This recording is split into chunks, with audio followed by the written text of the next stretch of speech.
ઉપન્યાસ કથામાં ઉપસ્થિત સર્વ સંતો મહંતો, ભેખ ભગવાનને મારા વંદન. આદેશ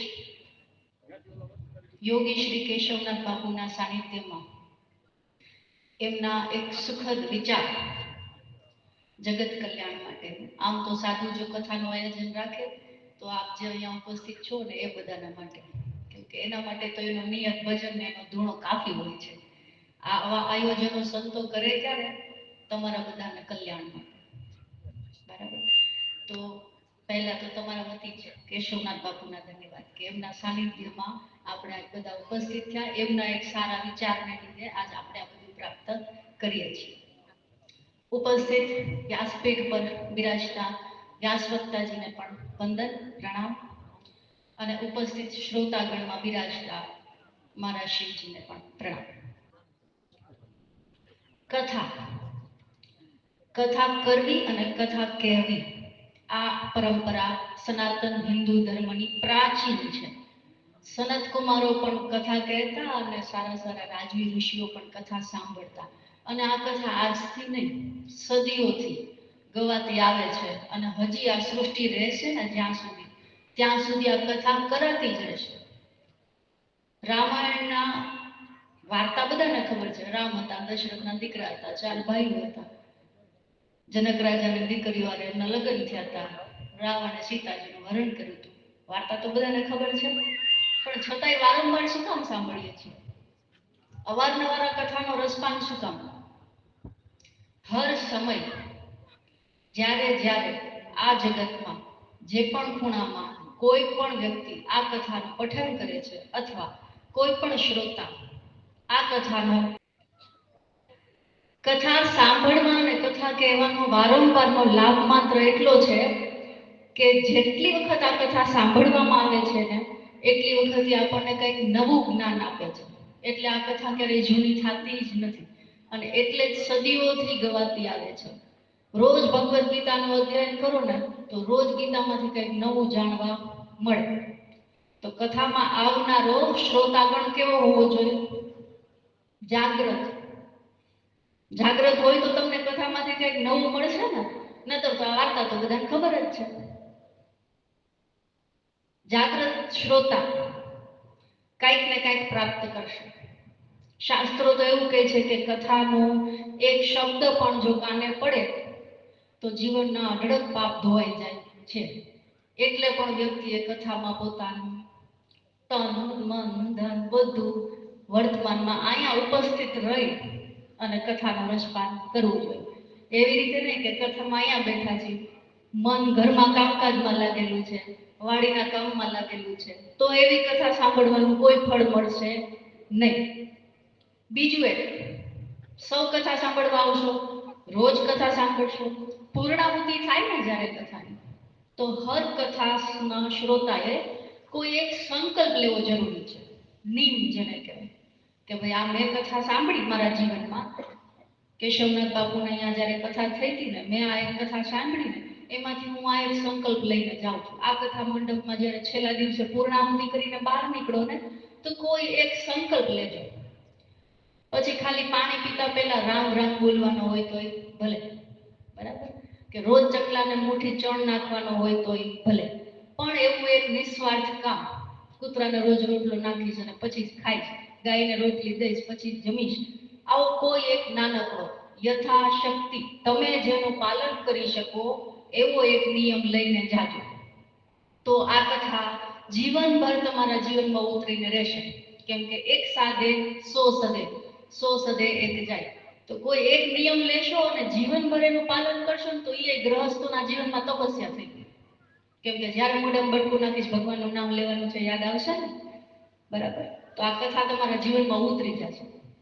એક સાધુ સત્સંગ કરે ગામમાં, રોજ એનો નિયમ, સાંજે આખું ગામ ભેગું થાય અને રોજ સત્સંગ સંભળાવે, ભગવાનની વાતો કરે, જીવનમાં એને કેમ ઉતારવી એના રસ્તા બતાવે. સાધુનું તો જીવન માર્ગદર્શન આપે બધાને, બરાબર. ગુરુ શું છે? રસ્તો બતાવે. તો એ સાધુ એક કાર્ય કરતા, એ ગામમાં એક ચોર હતો. ચોરનું કામ ચોરી કરવી, એનો બિઝનેસ છે. હવને પોતાના ધંધાની બરકત જોતી હોય ને, ચોરને એમ થાય કે ભાઈ જાજી ચોરી કરું અને જાજો માલ એકઠો થઈ જાય તો રિસ્ક વગરની 2-3 ફરખાઈ ચોરી થઈ જાય પછી જિંદગીભર ઉપાધિ નહીં. તો આવું વિચારીને એને એટલી માસ્ટરી લઈ લીધી કે ક્યારેય પકડાયો નહીં. રાજાને ખબર, ગામને ખબર, પણ કાંઈ પુરાવો મળે નહીં, કોઈ દી પકડાય નહીં. બરાબર. પછી એને એના દીકરાને તૈયાર કર્યો. તમારી ઉંમર થવા માંડે તમે તમારા છોકરાને ઘડો ને કે ભાઈ આ આપણો ખાનદાની ધંધો છે. ખેડૂત એના દીકરાને ખેતી શીખડાવશે. બરાબર. તો ચોર એના દીકરાને ચોરી શીખડાવી. પણ એને એક સલાહ આપી કે જો દીકરા હું આ જે કરું છું ને એમાં તને બધી કલા તને શીખડાવું, કોઈ દી કોઈ તને પકડી ન હોય. એ આવડતની વાત છે ને. પણ એક ભૂલ કોઈ દી કરતો નહીં. તો કે બાપુજી શું? કઈ ભૂલ ન કરું? આપણા ગામમાં જે ઓલા બાપુ છે ને એ રોજ પ્રવચન કરે છે, રોજ સત્સંગ કરે છે. ભૂલથી એનો એક શબ્દ કાને પડે ને એવું કરતો નહીં. એનો સત્સંગ તારે જીવનભર સાંભળવાનો નથી. જુવાન દીકરાને આમ સલાહ દો ને એટલે હા બાપુજી કરીને માની તો લે, પણ એને એમ થાય કે એક લીટી સાંભળવાથી શું થાય? મને તો આવડે જ છે, મારા બાપુના તો ગુણ મારા બધા છે, હવે એક શબ્દથી શું ફેરફાર પડી જાય? તો એક દિવસ એ રસ્તા ઉપરથી હાલતો હતો. બાપુ સત્સંગ કરતા હતા. સત્સંગની વાત હતી શું કે ભાઈ બધાનો પડછાયો છે ને, મનુષ્યનો પડછાયો પડે અને પડછાયા ઉપરથી આપણે વળવા સમય નક્કી કરી લેતા. જે બાજુનો પડછાયો પડે ને ખબર ઘડિયાળની જરૂર ન પડતી, ખબર પડી જાય કે આટલું વાય. તો સંત મહાત્મા એમને પ્રવચનમાં ત્યારે બધા યોનિઓની વાત આવતી હતી, 84 લોક યોનિઓની. તો એમાં સંત એવું સમજાવતા હતા કે ભાઈ જે સ્વર્ગમાં અપ્સરાઓ અને દેવતાઓ છે ને એના પડછાયા નથી. મનુષ્ય દેહના જે પડછાયા પડે, પ્રાણીઓના મૃત્યુલોકમાં જેટલા સજીવ છે એ બધાના પડછાયા પડે, દેવલોકમાં પડછાયા પડતા નથી. આટલું એ સાંભળી લીધું. વાર્તા આખી સાંભળી નહીં, આખો સત્સંગ સાંભળ્યો નહીં, પણ હાલતા હાલતા આટલું સાંભળી લીધું. હવે જો સમજવાનું એવું છે, ભૂલથી એ જો સત્સંગનો એક શબ્દ જો તમારા જીવનમાં પડે તો શું ફેરફાર થાય. હવે એના ગ્રુપમાં જે કઈ ચોર મંડળી હતી એની બધાએ નક્કી કર્યું કે એક ચોરી કરવી છે. નગર શેઠ મોટો છે ને એની મેં, અને એક જ જિંદગીમાં એક જ ચોરી, પછી કોઈ દી કઈ કામ જ કરવાની જરૂર નહીં. એક મોટું ધાડ પાડે. આયોજન કરવું પડે, ચોકી પેરો કરવો પડે, થોડાક દી ધ્યાન દેવું પડે, કેટલા વાગે કોણ આવે છે, કઈ હુઈ જાય છે, બધું. તો એમાં વળી બધાને નજરે ચડી ગઈ નક્કી કઈક મોટું કામ કરવાના છે. તો રાજાએ કીધું આ વખતે રંગે હાથ પકડવા છે. ક્યારેય કોઈ હાથમાં નથી આવ્યા ને, આ વખતે રંગે હાથ પકડવું. અને જે ચોરી કરતા પકડાય પછી પુરાવાની જરૂર નહીં, કે સીધી ફાંસીની સજા દેવી, મૃત્યુમાં છે. ખરેખર ચોર એટલા કુશળ હતા કે ચોરી થઈ ગઈ, રાજાને કઈ પુરાવા મળ્યા નહીં. બરાબર. આ ભાઈ પકડાઈ ગયો, શંકાના આધારે જેલમાં રાખ્યો, કારાવાસમાં રાખ્યો. મંત્રીએ સલાહ દીધી કે આને ગમે એટલું મારું છું, ગમે એટલી યાતના આપું છું, પણ આને ચોરી કરવાની અને માસ્ટરી એના બાપે એવડી આપી દીધી છે કે સ્વીકારતો જ નથી કે મેં ચોરી કરી, અને બીજા કઈ પુરાવા નથી. તો શું કરશું? તો કે એક કામ કરો. મંત્રી એવું કીધું, એને ખૂબ બધો દારૂ પાઈ દો, બેભાન થઈ જાય ને એટલો દારૂ પાવ, કઈ વાંધો નહીં. પછી તો કે પછી ભાનમાં આવે ને એટલે એની સામે એવું દ્રશ્ય ઊભું કરો કે મરી ગયો છે અને સ્વર્ગમાં જ છે. નર્તકીઓ બધી નૃત્ય કરે છે, સ્વર્ગની અંદર આવી ગયો છે, મરી ગયો છે. તો ખરેખર રાજાને એમ થયું કે હવે મર્યા પછી બધું સ્વીકારે ને, મારા મળતો હોય ને તેની બધા પાપ પોકારી લે, કેમ કે પછી કઈ છે ને હવે છેલ્લે જાતા જતા એમ. તો એને તો કદાચ એવી બીક લાગે, યમરાજાની બીક લાગે, નરકની બીક લાગે અને કદાચ સ્વીકારી લે તો. આવું વિચારી અને ખરેખર આવું એક નાટક ઊભું કરવામાં આવ્યું. ખૂબ દારૂ પાયો.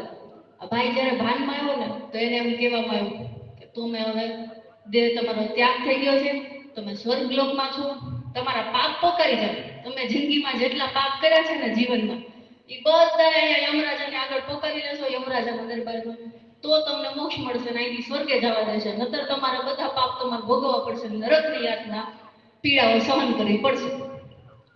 ઘડીક વાર તો આને એવું થયું, વાત સાચી, હવે તો મરી ગયા, હવે તો ક્યાં પકડવાનો કઈ પ્રશ્ન છે, હવે મારે સ્વીકારી લે, હવે મારી બધી ભૂલ માં સ્વીકારી લેવી, માની લેવું મારે પાપ બધું. આટલું વિચારતા વિચારતા એની નજર જમીન ધરતી ઉપર પડે. તમે શર્મિંદા થાવ ને જ્યારે તમારી ભૂલને પછતાવો થાય ને, તમારી આંખ નીચે થઈ જાય, માથું નીચું થઈ જાય. તો એને નીચું જોયું. નીચું જોયું ને એટલે એને બધી નર્તકીઓ નાચતી હતી ને એના પડછાયા દેખાઈ ગયા. સંતની વાત યાદ આવી ગઈ. શું? દેવલોકમાં કોઈનો પડછાયો પડતો નથી. તો કે આ તો પડછાયા છે, મતલબ હું સ્વર્ગમાં નથી, આ બધું ખોટું છે. પછી એને સ્વીકારીને એમ કીધું કે ભાઈ જો એ યમરાજા છે એ તો ધર્મરાજા છે, મેં તો કોઈ પાપ કર્યા જ નથી, મારા તો ધ્યાનમાં જ નથી, પણ છતાંય જો યમરાજાને એમ લાગે કે મારાથી કોઈ ભૂલ થઈ છે તો હું માફી માંગુ છું, પણ મારી નજરમાં જ મેં મારા જીવનમાં કોઈ જાણે જોઈને કોઈ પાપ જ નથી કર્યું. હવે સ્વીકાર્યું નહીં એટલે બધી યોજના ગઈ ફેલ. પછી તો છોડી મૂકવા પડે, 2-3 દિવસ જેલમાં રાખી અને પછી મૂકી દીધું. છોડો ને એટલે આ ભાઈ ચોરનો દીકરો છે, સીધો સંતના ચરણમાં. શું તમારી સાંભળેલી ભૂલથી એમથી એક વાત છે ને મને મૃત્યુમાંથી બચાવી દે. સ્વીકારી લે તો ફાંસી જ હતી ને.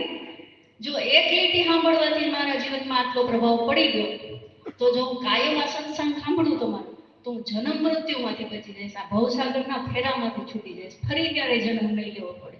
તો આમ સત્સંગનો એક પણ શબ્દ ધ્યાનથી સાંભળો, ન ધ્યાનથી સાંભળો, ભૂલથી સાંભળો કે ટ્રાય કરીને સાંભળો, પરાણે કૌટિક લઈ આવે ઘરેથી નહીં ભાઈ હવે કથામાં જવું જ પડશે, જો ભૂલથી સાંભળો અને જીવનમાં આટલું પરિવર્તન આવી જાય તો જો હૃદયથી દિલથી આ કથા જેટલા પણ દિવસની બાકી છે જો સાંભળશો તો તમારા જીવનમાં ધરખમ પરિવર્તન આવશે. અને એ પરિવર્તનના ફળ રૂપે એક નિયમ એવો લેવાનો જે જીવનભર આપણી સાથે રહે અને આ કેશવનાથ બાપુએ કરેલી જે કથા છે ને એ જીવનમાં ઉતરી જાય. આદેશ અસ્તુ.